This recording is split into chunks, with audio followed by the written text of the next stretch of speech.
What's up, everybody? Peter X. Disselcoffer here. Welcome to another episode of All Things Music. Today I'm gonna do my third installment of AI art and music. Last 6 weeks, a lot has happened. So briefly, we're gonna talk fair use. AI companies in a court case they sort of won against fiction authors. Record labels and streaming services are working together to contain AI music. Uh, a band, an AI band called Velvet Sundown, and Timberland is doing the AI artist. So let's start with at the top of that list with fair use. So what is fair use? Fair use is the law that sort of tries to govern um, the issue of stealing, borrowing, and being influenced by previous artistic works. Um, Sampling in 1991, it was determined that, that was, for lack of a better term, stealing. And so, the fair use went away. You had to get permission from the whoever made the art to use it. Parody is still a little different, and fair use covers that. So fair use allows the limited use of copyrighted material without permission from the copyright holders. So that's what fair use is all about. Big um, recent ruling on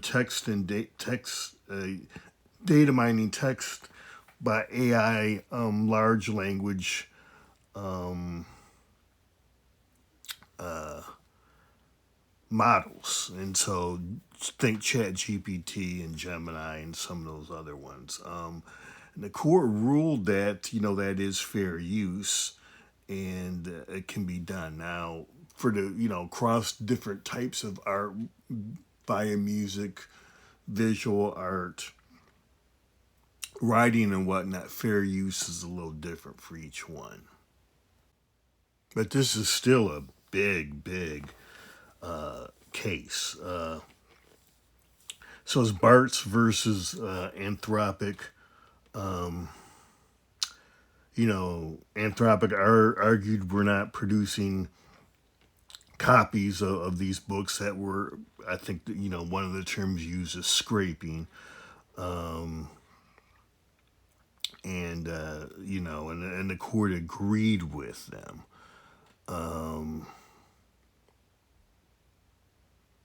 Now, in order to be able to use fair use, uh, whoever's using the in some form of that original piece must transform it. So something new or different must be created.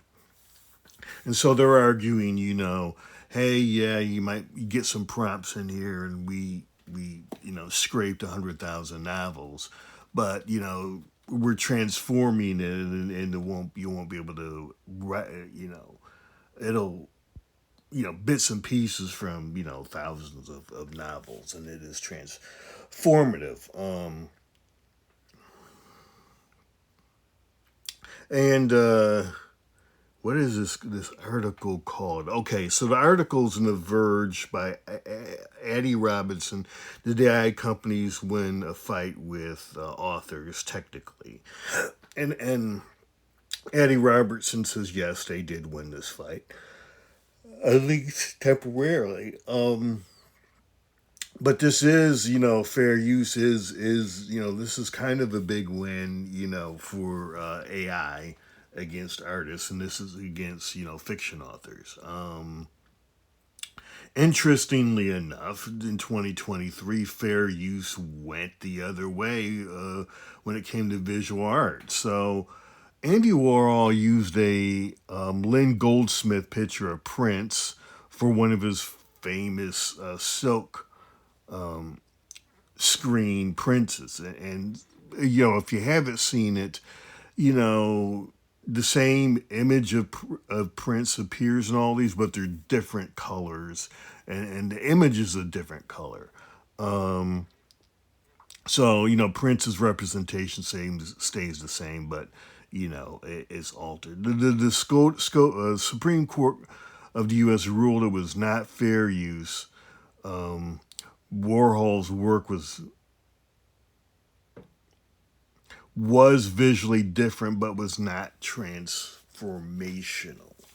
So, you know, we have some conflicts here with the courts. Now, the Bartz versus Anthropic, that's not the Supreme Court, but it ruled that you can, you know, basically data mine, you know, thousands of fiction works, and then have people, you know, use prompts and spit out new fiction works, and that's transformative. But, you know, if you use an image and change the color, it's different, but it's not transformative. So, yeah, it is interesting, when we're talking about, and again, two different mediums, literature and visual arts. So yeah, that's thing one. It's interesting because when you start thinking about Mid Journey and Dolly, they're doing this. They did do the same thing, and those lawsuits are ongoing. So it'll be interesting, with that Warhol case, how they're going to rule with visual arts, or the lawsuit, against AI for scraping visual art. Are they going to align with this Anthropic case, saying it's fair use, or are they going to go back to the Andy Warhol case? I guess wait and see. So the music industry is building tech to hunt down AI songs. This is from June 21st, 2025, The Verge, written by Jack Buer, Buehrer. Interesting thing. So he brings up Hard on My Sleeve by that fake Drake Weekend song. So what the labels and the streaming services are doing is they're going to detect AI songs and govern how it moves through the music ecosystem. So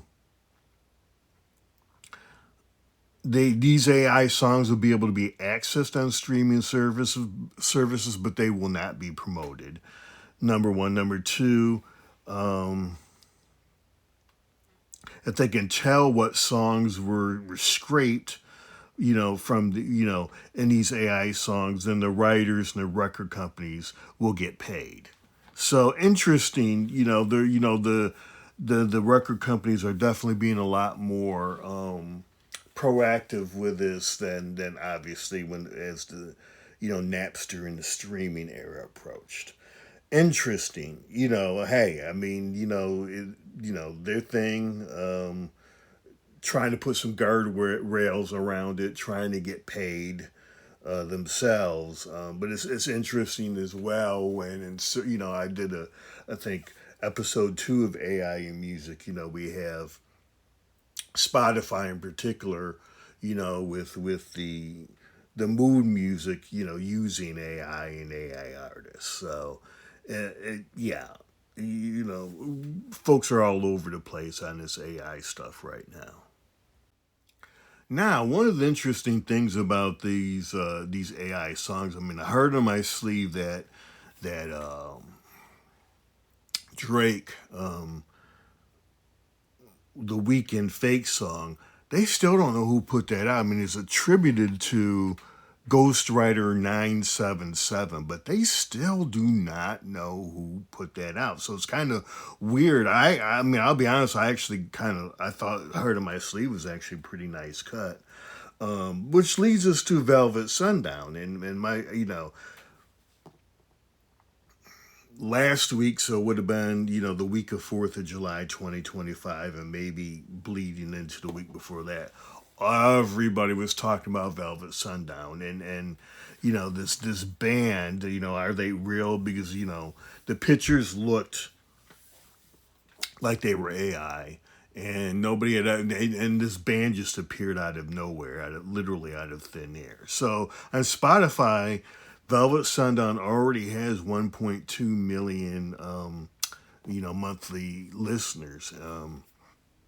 So, so I mean, the Washington Post, New York Times, other folks covered this, and then Rick Beato did a on his YouTube channel did an episode on it, and he stemmed it, and he said, when you stem stuff, oftentimes there's artifacts or digital noise, and so when you stem it, what you do is you break it down by instruments. You break down by drums, guitar, keyboard, bass, and then you can see if there's artifacts, and there were artifacts, and during this whole week and a half where everybody's looking at it, somebody came out and said they were the press person for Velvet Sundown and then withdrew it, and then somebody then admitted that, yeah, this is fake, this is this is AI. But it was interesting.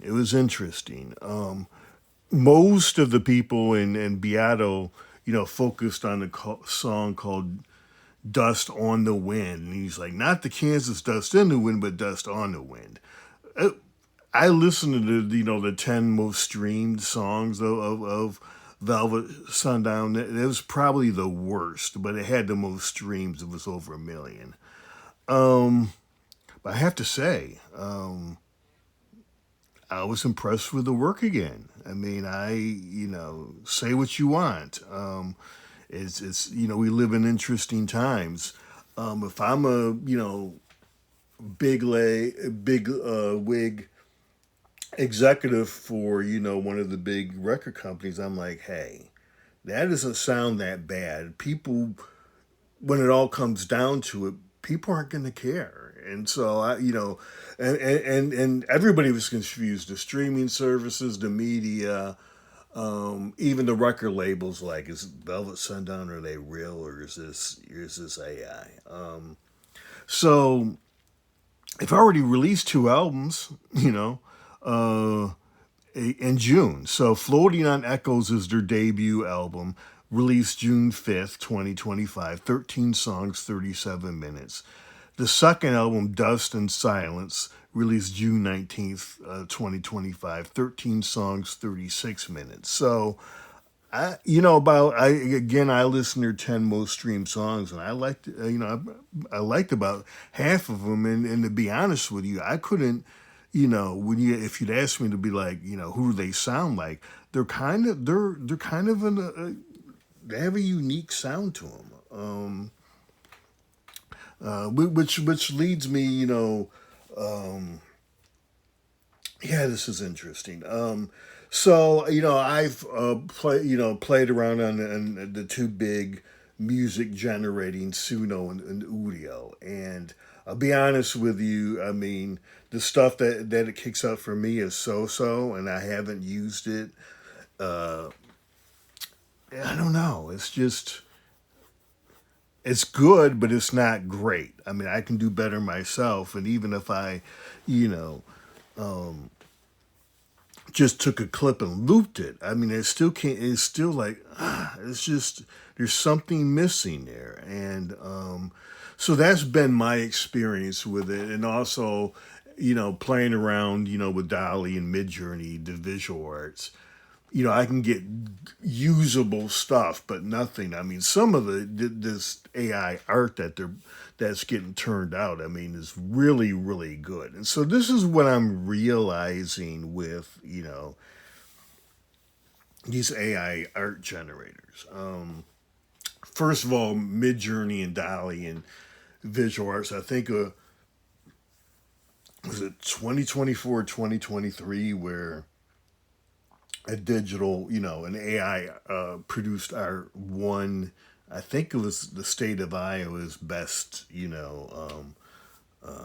piece for whatever year that would have been, whether it was 2023 or 2024, and that piece is pretty phenomenal, and so that's what kind of got me to go run around and mess around in Midjourney and Dolly, and what I quickly came to the conclusion that if you want to do something really really good on Dolly or Midjourney, you better understand the fundamentals of drawing, perspective, color theory, and everything else. And what Velvet Sundown has taught me as well, you better, whoever programmed this, in Suno or Udio, they knew they knew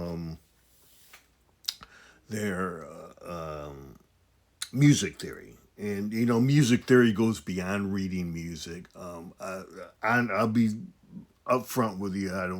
I know basic music theory. I mean, I could if I had to read music, because if you're, raised in the Catholic Church, when you're singing the hymns, you're learning how to read music when you do that. But that's my extent. But so, my takeaway on Velvet Sundown is whoever did this new music theory, but even more so, they understood guitar pedals and effects, because there's a lot of interesting guitar tones. It's very guitar driven, not a lot of synthesizer, not a lot of keyboards in this.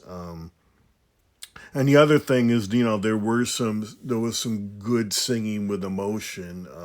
So they also knew the technical terms, to get vocal tones and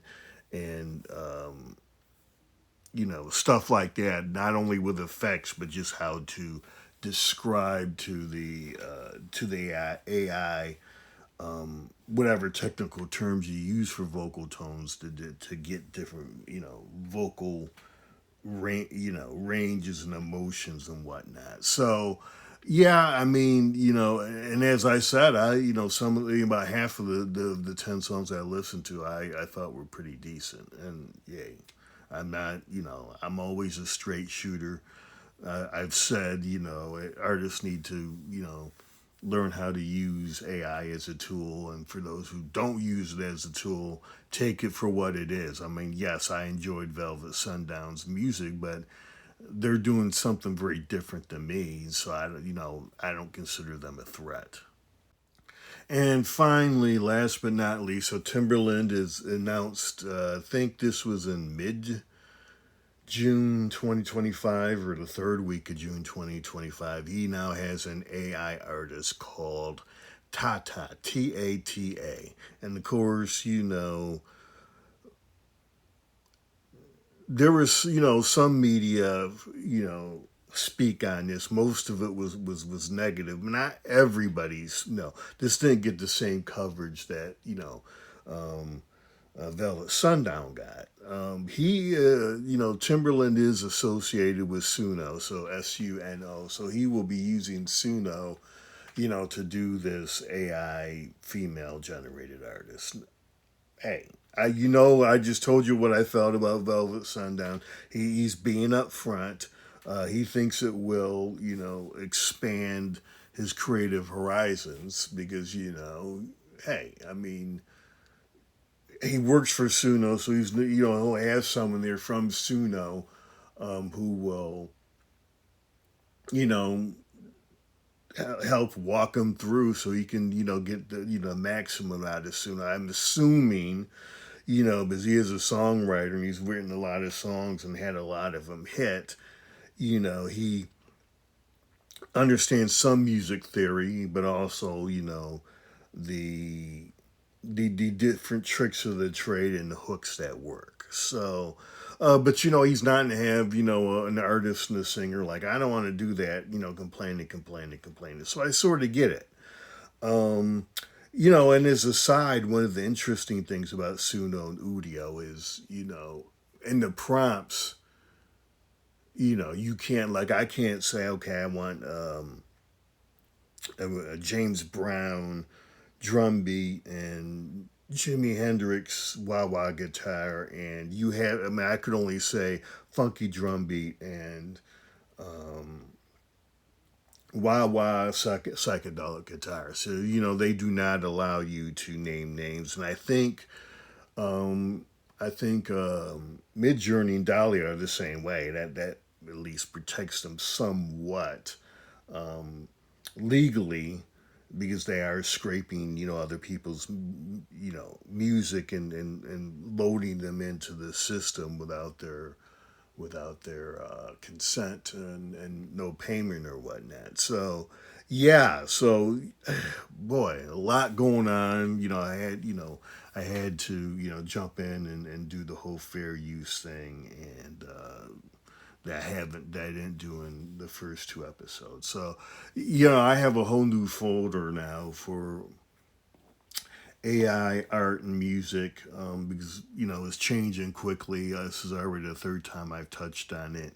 It seems like every few months new stuff is happening. So I was like, well, let me do a folder, because I think we're going to be coming back to this. So anyway, hope you enjoyed this episode. Let me know what you think, because this is AI and art, and the scraping of folks stuff is freaking out a lot of artists. And hey, but everybody has an opinion. I'd like to hear yours again. Mine is you know learn to live with it. Is it fair? No, but ultimately, I think it's going to be hard for most artists to prove that their stuff is scraped. So yeah, thanks for coming through. I have 6 albums of my own here on YouTube, and also on all the streaming services. I record under the name Exodus, XODUS. Book One is my first album. I also have two more albums named the 317 Volume 1 and Volume 2. I also write science fiction and fantasy. I got 2 novels and novella on Amazon, and I write under the name Peter Exodus O'Coffer. So thank you again for coming through, and I will see you next episode.